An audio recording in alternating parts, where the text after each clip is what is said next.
पद रत्नाकर जी का पाठ, पद संख्या 802, 802। जय राधे जय श्री राधे,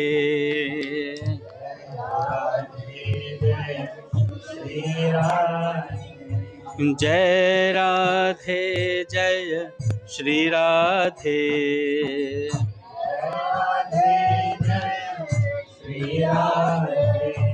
जय राधे जय श्री राधे,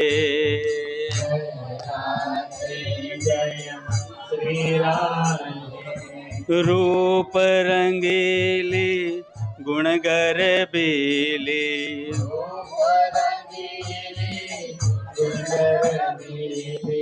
मन मटकीली जय राधे,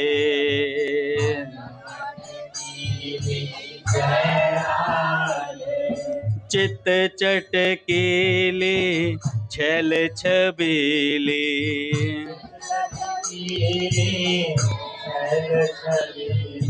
रस सरसीली श्री राधे,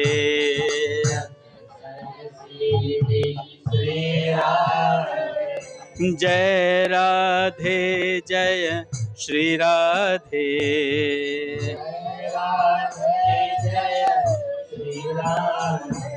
श्याम हठीली सदा रसीली,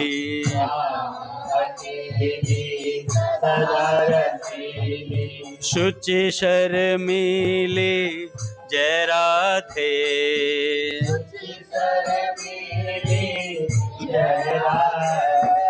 द्युति चमकीली रस गटकीली,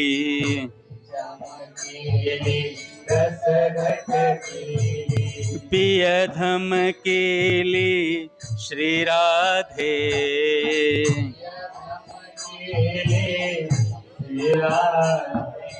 जय राधे जय श्री राधे,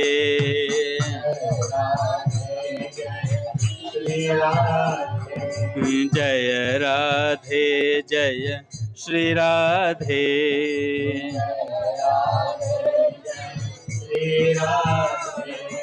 श्याम विहारिणी हरि हारिणी,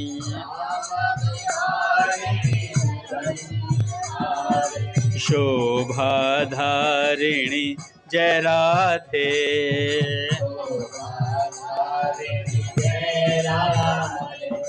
प्रिय सुखकारिणी मुग्धाचारिणी,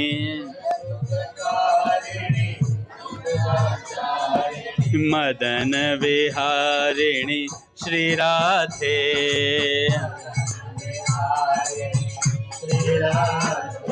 जय राधे जय श्री राधे,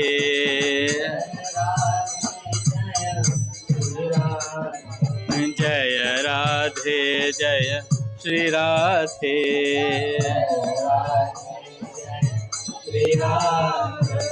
रस विस्तारिणी समघन तारिणी, अघ संहारिणी जय राधे,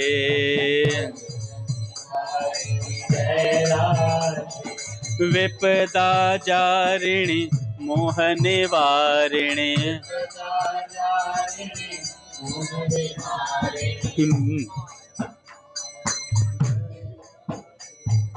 विपदा जारिणी मोह निवारिणी, माया मारिणी श्री राधे,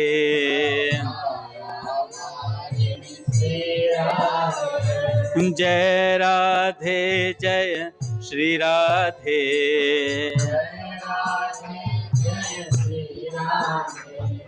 जय राधे जय श्री राधे,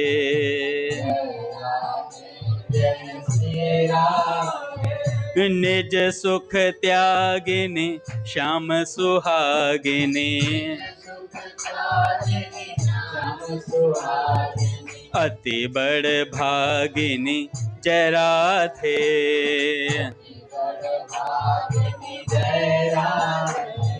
विषय विरागिनी रस में रागिनी,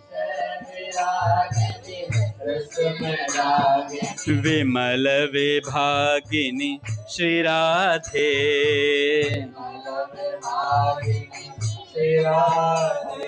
सदा संयोगिनी नित्य वियोगिनी, अद्भुत योगिनी जय राधे।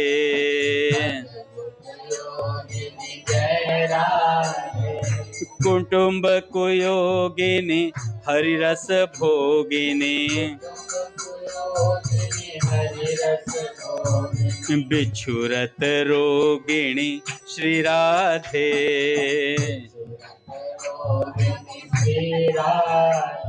मधुर सुहासिनी मृदु मधुभाषिणी,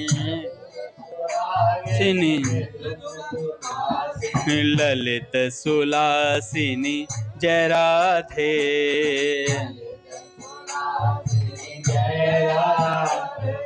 रास विलासिनी प्रेम प्रकाशिनी, पियहिय वासिनी श्री राधे।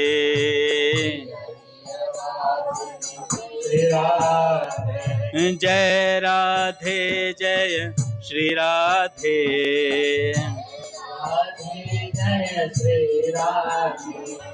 जय राधे जय श्री राधे।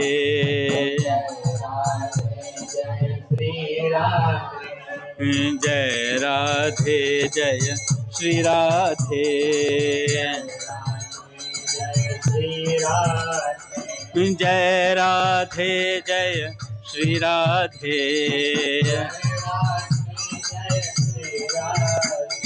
जय राधे जय श्री राधे। बोलिए राधा माधव सरकार की। पूज्य श्री भाई जी महाराज की जय। पूज्य श्री राधा बाबा की जय। पूज्या मैया की जय। अपने प्यारे भैया की जय। पूज्य दादा की जय। भक्त वत्सल भगवान की जय। हरि बोल। बड़े सौभाग्य का क्षण है कि आज भी हमें सत्संग और कीर्तन का परम लाभ प्राप्त हो रहा है। पहले स्वामी जी महाराज के कुछ वाक्य सुनेंगे, उसके बाद एक भक्त की चर्चा करेंगे।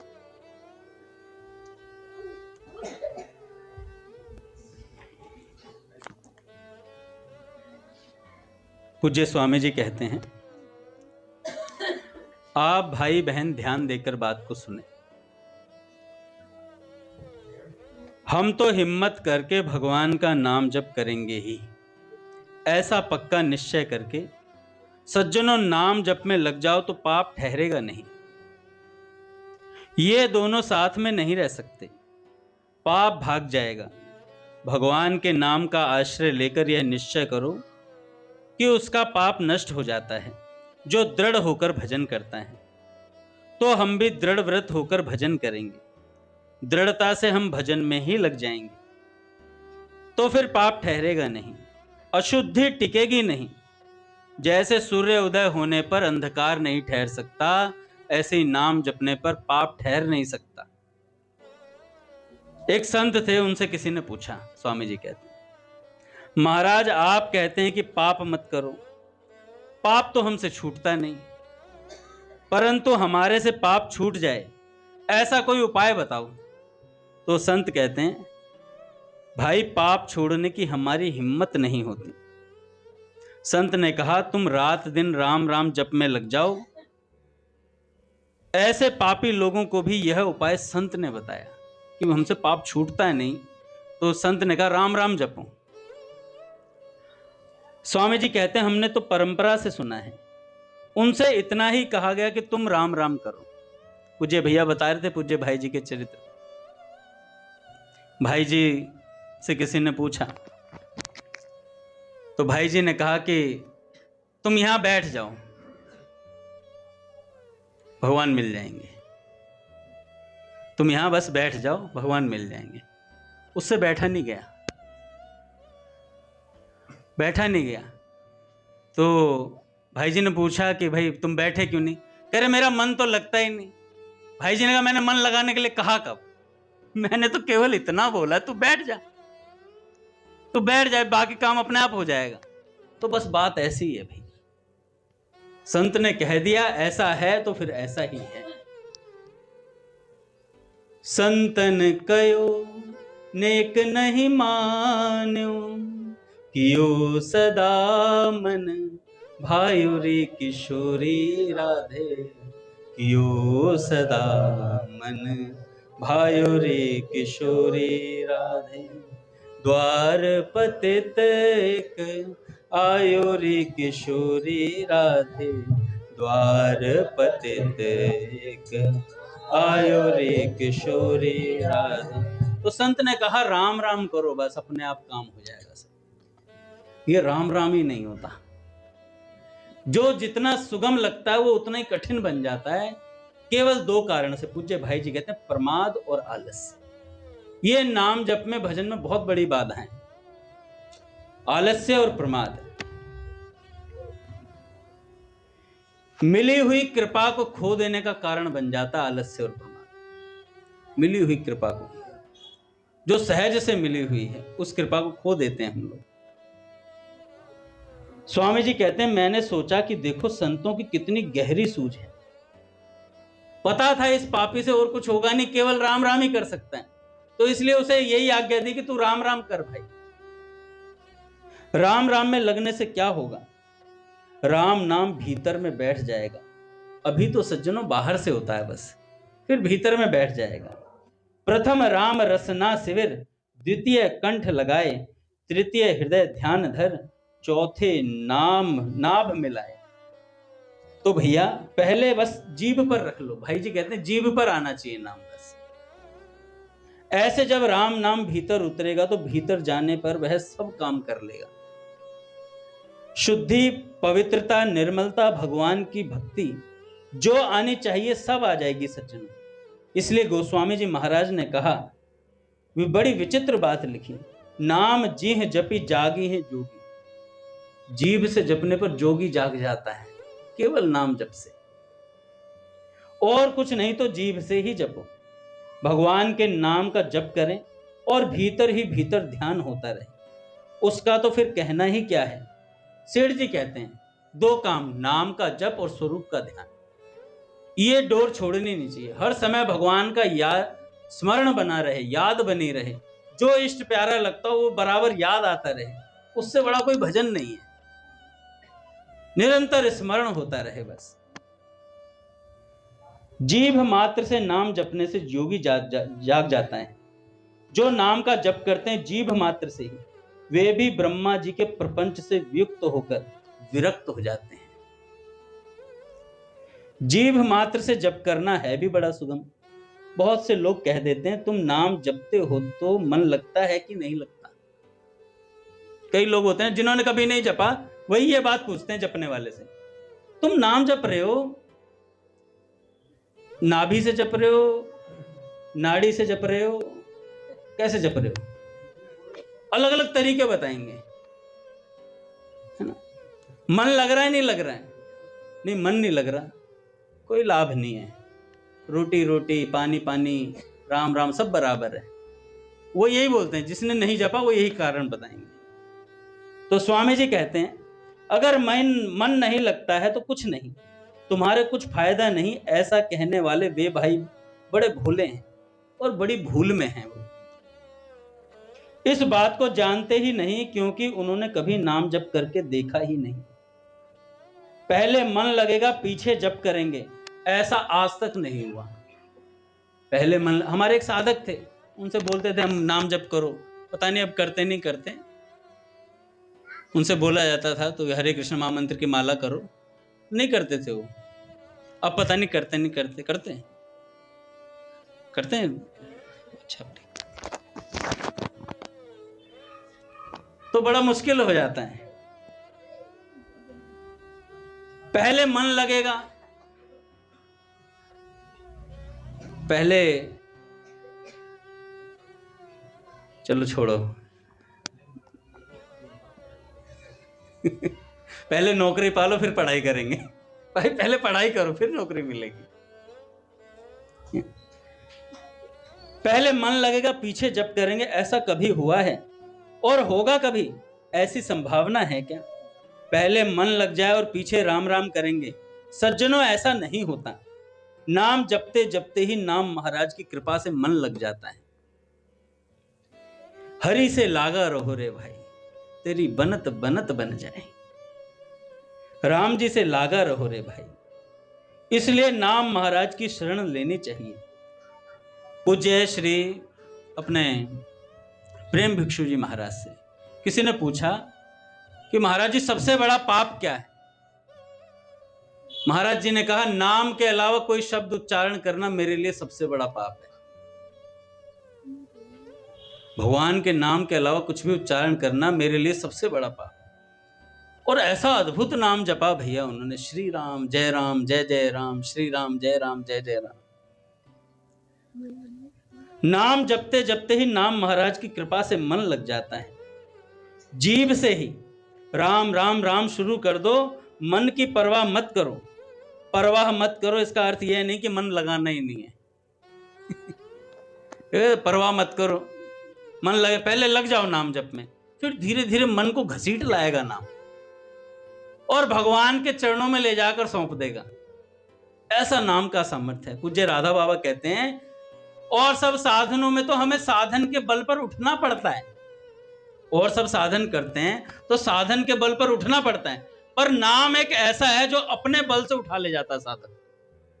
इसमें ऐसी सामर्थ्य है, कुछ करना नहीं महाराज, केवल राम राम राम राम राम। और हम भक्तों के लिए तो सुलभ है ये बात। किसी संसारी व्यक्ति से कहो राम राम करो तो वो 36 बात बनाएगा, मन नहीं लगता। हम लोग तो इतने सालों से पूज्य भैया के साथ रहते हैं, तो खूब नाम जप करना चाहिए। कम ना हो ज्यादा हो, ऐसी बात बनी रहनी चाहिए। स्वामी जी कहते हैं, परवाह मत करो, इसका अर्थ यह नहीं कि मन मत लगाओ। लग रहा है तो लगा दो, नहीं लग रहा है तो परवाह मत करो, और लग रहा है तो और जोर से और ज्यादा भजन करना है। हमारा मन नहीं लगा इससे घबराओ मत कि हमारा जप नहीं हुआ। स्वामी जी कहते हैं यह बात नहीं है। मन नहीं लगा तो जप तो हो ही गया। माला तो कर में फिरे, जेब फिरे मुख माही, मनवा तो चहु दिसी फिरे, यह तो सुमिरन नाही। स्वामी जी कहते हैं इस चौपाई में कहां लिखा है कि भजन नहीं होगा? यह तो सुमिरन नाही, सुमिरन नहीं माना जाएगा। ये अगर आपका मन नहीं लगा तो सुमिरन नहीं माना जाएगा, पर जप हो गया, नाम जप हो गया। यहां तो सुमिरन नहीं ऐसा लिखा है। सुमिरन नहीं होगा यह बात ठीक है। मनवा तो चहु दिसी फिरे, मन संसार में घूमता है तो सुमिरन कैसे होगा? सुमिरन मन से होता है, परंतु यह तो जप नाही, इसमें कहां लिखा हुआ है ये बताओ मुझे। जप तो सज्जनों हो ही गया, जीभ मात्र से भी अगर हो गया तो नाम जप तो हो ही गया। हमें एक संत मिले थे, वे कहते थे कि परमात्मा के साथ आप किसी तरह से अपना संबंध जोड़ लो, ज्ञान पूर्वक जोड़ लो, मन बुद्धि पूर्वक जोड़ लो तो कहना ही क्या, और नहीं तो जीभ से ही जोड़ लो। केवल राम नाम का उच्चारण करके भी संबंध जोड़ लो, फिर सब काम ठीक हो जाएगा। आग बिना मन के छू जाएंगे तो भी वह जलाएगी ही। ऐसे ही भगवान का नाम किसी तरह से लिया जाए। भाई कुभाय अनख आलस हूं, नाम जपत मंगल दिसी दस हूं। इसका अर्थ उल्टा नहीं लेना चाहिए कि हम कुभाव से ही जपें सदा। कभी भाव से भी जप लो, भाई भाव आ रहा तो भाव से जप लो, और कभी नहीं लग रहा मन तो कोई बात नहीं, जबरदस्ती करो, हट करो। पूज्य भाई जी कहते हैं, पूज्य बाबा कहते हैं, हठ पूर्वक नाम जप करना चाहिए। हठ पूर्वक ऑफिस में मन को लगाते नहीं लगाते, नहीं लगता तब भी 8 घंटे टाइम पास करके आते हैं जबरदस्ती। क्यों? पता है सैलरी मिलेगी। तो भैया मिनख मजूरी देते हैं, क्यों रखेंगे राम? तो भैया हमारे राम जी कुछ नहीं रखने वाले। आप जबरदस्ती भी नाम जप करोगे, बिना मन के करोगे तब भी राम जी फल देंगे भैया। स्वामी जी कहते हैं महाराज, बेगार खाते ऐसे ही नाम लो, ऐसे नहीं। मन लगाने का उद्योग करो, सावधानी रखो, मन को भगवान में लगाओ, भगवान का चिंतन करो, पर ना हो सके तो घबराना नहीं है। यार मन नहीं लगा, अब मैं भजन नहीं करूंगा, अब से मंदिर नहीं आऊंगा, सत्संग में मन नहीं लग रहा, सत्संग समझ नहीं आ रहा था। अरे नहीं यार, तो कोई बात नहीं, अगले दिन आ जाएगा। पहले दिन कक्षा में जब गए थे तो मास्टर का कुछ बात समझ नहीं आती थी, पर सुनते सुनते सुनते सुनते वही मास्टर प्यारा लगने लगता है ना, बात समझ में आने लग जाती है धीरे धीरे। मेरे कहने का मतलब यह है कि मन नहीं लग सका तो ऐसा मत मानो कि हमारा नाम जप निरर्थक चला गया। अभी मन ना लगे तो परवाह मत करो, क्योंकि आपकी नियत जब मन लगाने की है तो मन लग जाएगा। एक तो हम मन लगाते ही नहीं और एक मन लगता नहीं, दोनों में फर्क है। एक तो हम लगाते नहीं, एक लगता नहीं, दोनों में बहुत अंतर है। इन दोनों अवस्थाओं में बड़ा अंतर है। ऐसा दिखने में दोनों एक जैसी लगती हैं, कारण कि दोनों अवस्थाओं में ही मन तो नहीं लगा। दोनों की यह अवस्था बराबर रही, परंतु बराबर होने पर भी बड़ा भारी अंतर है। जो लगाता ही नहीं उसका तो उद्योग भी नहीं है, उसके मन लगाने का विचार ही नहीं है भाई। दूसरा व्यक्ति मन को लगाना तो चाहता है पर लगता नहीं। पर कितनी बहुत गहरी बात स्वामी जी बोल रहे हैं। एक तो लगाना ही नहीं चाहता, एक लगाना तो चाहता पर लगता नहीं। भगवान सबके हृदय की बात जानते हैं। रहती न प्रभु चित चूक किए की, करत सुरत सह बार ही एक। भगवान हृदय की बात देखते हैं सज्जनों, कि यह मन लगाना चाहता है पर मन नहीं लगा, तो महाराज उसका बड़ा भारी पुण्य होगा। लगाना तो चाहता है पर लग नहीं रहा। एक बच्चा आता था, अपने कई दिनों से आने रहा, वो कह रहा है कि मेरा मन नहीं लगता पर मैं जबरदस्ती आता हूं। एक बच्चा ऐसा था जो कह रहा है कि मैं मंदिर तो आना चाहता हूं पर मेरे को समय नहीं मिलता, और वो रो रहा था खड़ा होकर के। नया ही बालक है और वो रो रहा था। मैंने पूछा क्या हो गया, बड़ा उदास सा नजर आ रहा है। कह रहा भैया मैं आना चाहता हूं पर मैं आ नहीं पा रहा हूं, मेरे को समय नहीं मिल पा रहा है। तो मैंने कहा बस चिंता मत कर, जिसके ये आस है उसका मन, उसके लिए भगवान व्यवस्था करेंगे, अपने आप आएगा। फिर वो अगले दिन आया, बड़ा प्रसन्न था बाबा, वो बड़ा प्रसन्न था। मैंने कहा क्या हुआ? कह रहा आज मुझे समय मिल गया, आज मुझे समय मिल गया। ऐसी बात होगी जैसे कोई वेंकटेश प्रसाद की तरह लास्ट में आता था और उसे ओपनिंग करने का मौका मिल गया। विराट कोहली को बुखार था, उसे ओपनिंग में उतार दिया। तो ऐसी बात है भैया, जिसके थोड़ी सी भी लगन है ना, उसे बड़ा प्यारा लगता है भगवान का नाम। वो छोटी छोटी चीजों में उत्साह रखता है। जैसे किसी को 6 महीने भगवान का भजन करने का मौका न मिले और एक दिन उसको ऐसा मिल जाए कि आज भैया उसके घर आ गए सत्संग करने के लिए, इतना प्रसन्न होगा भैया वो। उसे लगेगा यार आज के दिन में लूट लूं 6 महीने का माल, है ना। तो बड़ा प्रभाव रहता है इस बात का। इसलिए चाह बनी रहे, आस लगी रहे, व्याकुलता जागी रहे, इसके लिए निरंतर सत्संग और नाम जब बड़ा आवश्यक है भैया। एक संत ने कहा, नाम और सत्संग चलता रहा तो भगवान की प्यास जागृत रहेगी, भगवत प्राप्ति की प्यास बनी रहेगी निरंतर। और ये छूट गया, और जिसका कीर्तन छूट गया उसका तो सब छूट गया महाराज। आज भगवान ने बात कही एक भक्त को, जिसका कीर्तन छूट गया उसका सब छूट गया। कीर्तन से सत्संग की प्यास बनती है और सत्संग से कीर्तन की प्यास बनती है, एक दूसरे के पूरक हैं।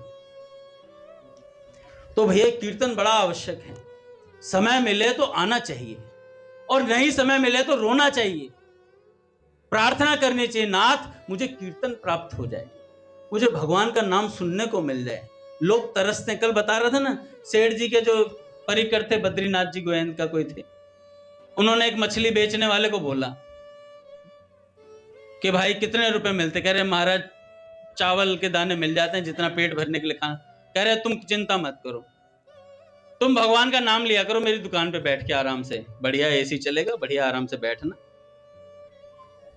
तो उससे बोला कि क्या नाम लेना है? तो उन्होंने बोला हरि। पूज्य भैया को प्रणाम। हरि हरि कहना है। तो उससे हरि हरि बोला नहीं गया, बंगाली था, कह रहा होड़ी होड़ी होड़ी होड़ी होड़ी होड़ी होड़ी होड़ी। बहुत प्रयास कराया, सारे नाम दिए उसे, पर वो कोई नाम नहीं बोल पाया। तो ये जो हरि हरि था इसी को होरी होरी कर रहा था, होड़ी होड़ी। तो सेठ जी के जो परिकर थे उन्होंने कहा कोई बात नहीं, ये भी चलेगा, ये भी चलेगा, कोई चिंता की बात नहीं, तुम जाओ दुकान पर बैठो। दुकान पर बिठा दिया। अगले दिन देखा तो वही सेठ जी के परिकर घूमने जा रहे थे, तो वहीं बैठा मिला धूप में। करे क्या हुआ? करे हमसे होरी होरी नहीं होगा दुकान पे बैठ करके, हम यही मछली ही बेचेगा। तो ये नाम इतनी आसानी से आता नहीं है। संतों की कृपा है हम लोगों पर, जो हमें भगवान का नाम मिल गया। और उसे पूज्य गया प्रसाद जी महाराज कहते हैं, अब या बेचारे थे और कछु मत मांग बैठियो, याने तो को भजन करने को अवकाश दे दियो, इससे बड़ी और कौन सी कृपा चाहिए? तो भगवान ने भजन करने का समय दे दिया, इससे और कौन सी बड़ी कृपा चाहिए? सबसे बड़ी कृपा यही है कि हमें भगवान का भजन का समय मिला हुआ है। स्वामी जी कहते हैं राम नाम की वंदना का प्रकरण चल रहा है, इसमें राम नाम की महिमा का भी वर्णन आता है। इसकी महिमा सुनने से राम नाम में रुचि हो सकती है। देखो, नाम का महात्मा तो जपने से ही मिलता है भाई। सुन लिया, रुचि होगी, फिर जपो उसे, फिर वो अनुभूति में आता है। नाम महिमा कहने और सुनने से उसमें रुचि होती है, नाम जप करने से अनुभव होता है। कहने और सुनने से रुचि होगी, और सुनने के बाद फिर जपने से अनुभव प्राप्त होगा, स्वामी जी कहते हैं। इसलिए बड़ी उपयोगी बात है।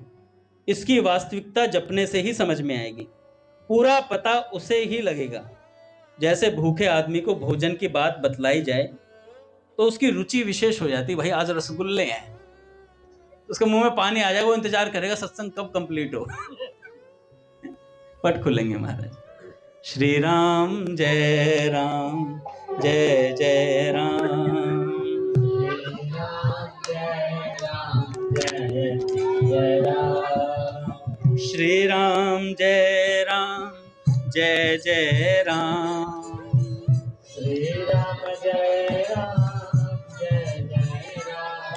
श्री राम जय राम जय जय राम, श्री राम जय राम जय जय राम, जय जय श्यामा जय जय श्याम, जय जय श्यामा जय जय श्याम, जय जय श्री वृंदावन धाम, जय जय श्री वृंदावन धाम, जय बरसाना जय नंदगांव, जय बरसाना जय नंदगांव, पावन राधे पेरो नाम,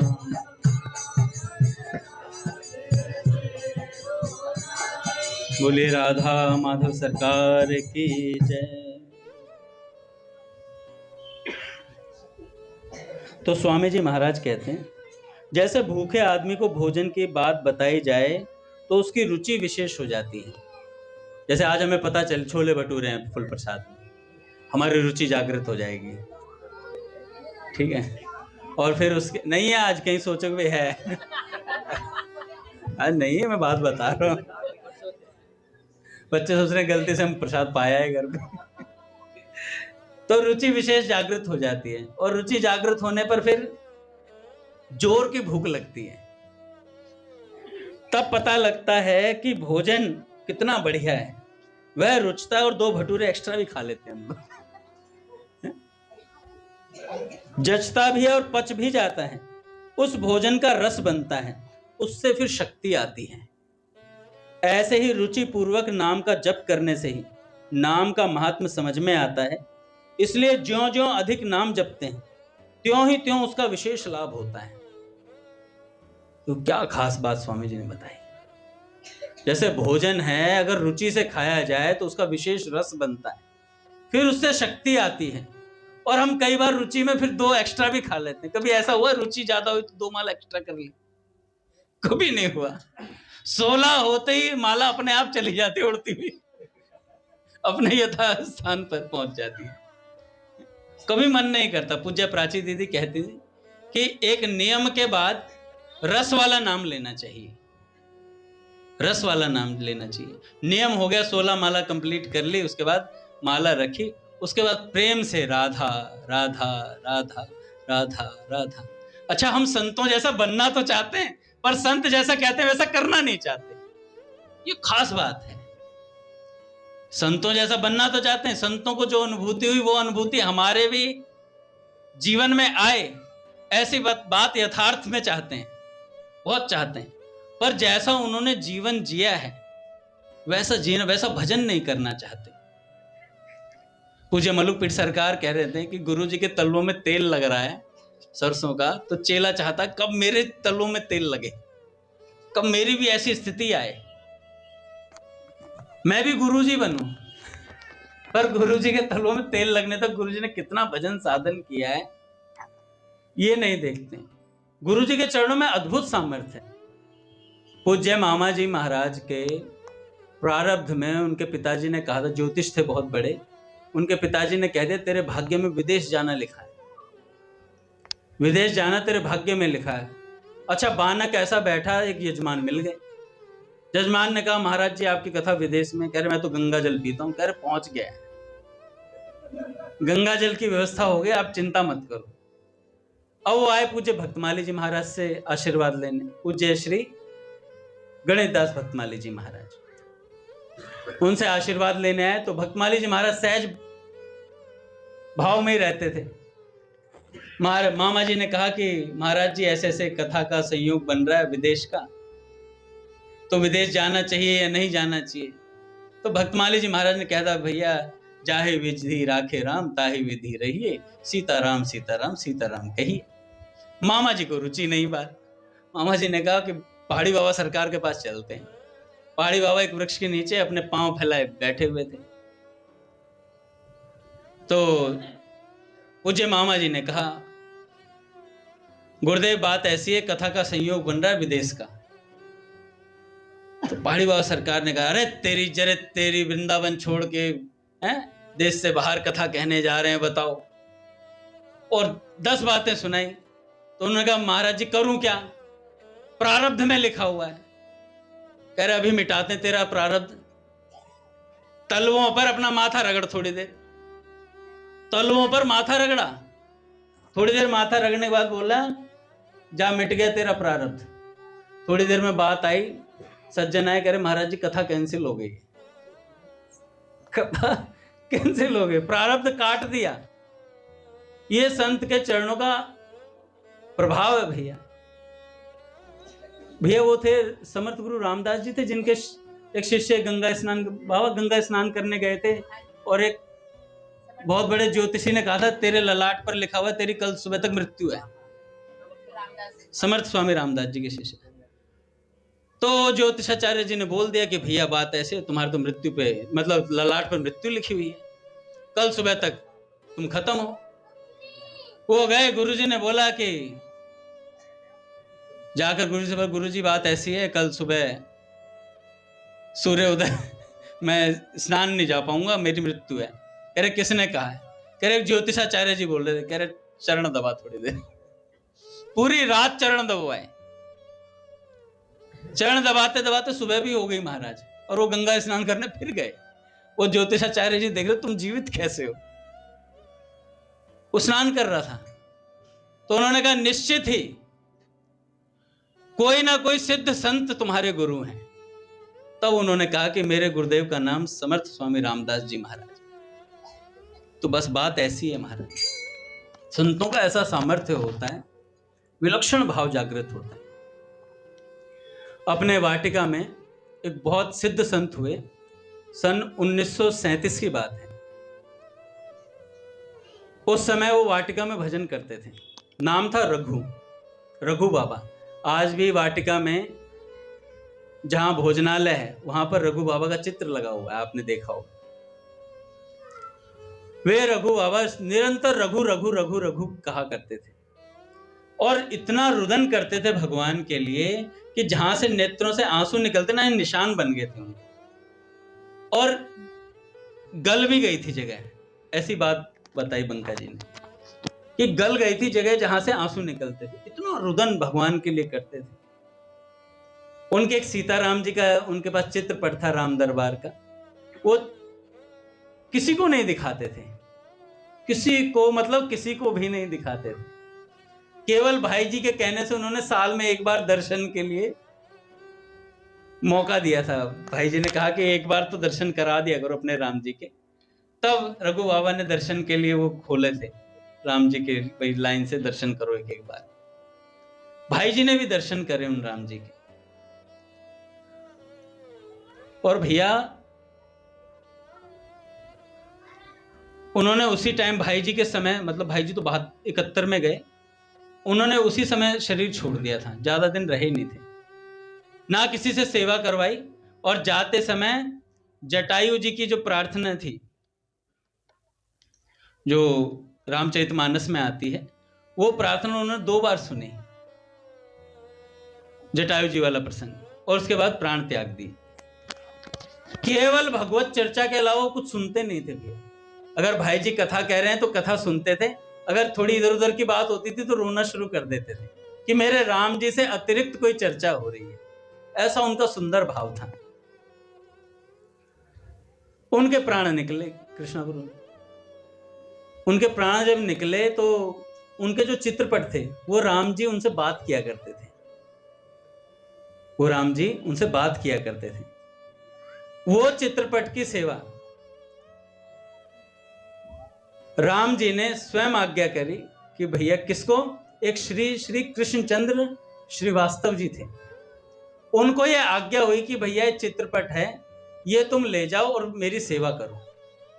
वो चित्रपट उनके पास पहुंचा और वो जो श्रीवास्तव जी थे वो रघु बाबा जी में बड़ी श्रद्धा रखते थे। जज हुए वो, पहले जज पे उस पे कार्यरत थे, फिर रिटायर हुए। रिटायर होने के बाद उनको शायद कोई बीमारी लग गई और उससे उनकी उंगलियां जैसे कोढ़ होता है, इस तरीके से उनकी उंगलियां और हाथ पैर सब मुड़ गए थे किसी तरीके से। उनके सुपुत्र लिखते हैं, उनके सुपुत्र बताते हैं कि किसी ने कहा कि गीता वाटिका में पूज्य राधा बाबा के दर्शन करने चलना है। उनके पुत्र ने अपने पिताजी को बताया, श्रीवास्तव जी को, कि गीता वाटिका में बाबा के दर्शन करने चलना। और उन्होंने, महाराज इतने प्रसन्न हुए क्योंकि उनके जो, जिनको वो आराध्य देव मानते थे रघु बाबा, उन्होंने गीता वाटिका में रहकर ही भजन किया था और बाबा के विषय में सुना ही था उन्होंने। तो श्रीवास्तव जी जोर जोर से कहने लगे, बाबा बाबा बाबा बाबा, जोर जोर से बोलने लगे। इतने में मोटर कार आ गई और मोटर कार में बैठ करके उनको ले जाया गया। व्हील चेयर पर थे वो, गीता वाटिका में आए। वाटिका में आते ही एक तो नेत्र बह रहे थे उनके निरंतर, क्योंकि भाव ऐसा था कि उनके गुरुदेव की स्थली थी और पूज्य भाई जी से इतना प्रेम था, बताया नहीं जा सकता उसको शब्दों। जब पहुंचे तो बाबा सामने खड़े थे। बाबा ने जाते ही उन्हें हृदय से लगा लिया, क्योंकि बाबा तो भीतर तक के एक्सरे कर देते थे और पता कर लेते थे कौन व्यक्ति कितना श्रद्धावान है। और जैसे ही उन श्रीवास्तव जी को देखा तो पूज्य बाबा समझ गए कि इनका संत रघु जी से अथाह प्रेम रहा और है, अभी भी है, और निरंतर उस चित्रपट की सेवा करते हैं। सोचो, बाबा ने कंठ से लगाया। उन्होंने अपने पुत्र से कहा था, श्रीवास्तव जी ने, कि मुझे बाबा के चरणों की रज चाहिए, बाबा के चरणों की रज चाहिए। तो बाबा से भी ये निवेदन किया गया, तो बाबा ने बहुत मना किया, बहुत टालने का प्रयास किया कि चरण रज न दे। पर फिर जब वो नहीं माने तो बाबा ने क्या किया, अच्छा तो हम देते हैं चरण। बाबा ने अपने ही हाथों से अपने चरणों की रज को हाथ पे लगाकर अपने उनके माथे पे रगड़ दिया। फिर भी नहीं संतोष हुआ तो बाबा ने अपने चरण उनके हाथ पर रख दिए, उनके हाथ पर रख दिए। ऐसा विलक्षण भावावेश हुआ महाराज। एक तरफ बाबा रुदन कर रहे हैं और एक तरफ श्रीवास्तव जी रोए जा रहे हैं महाराज।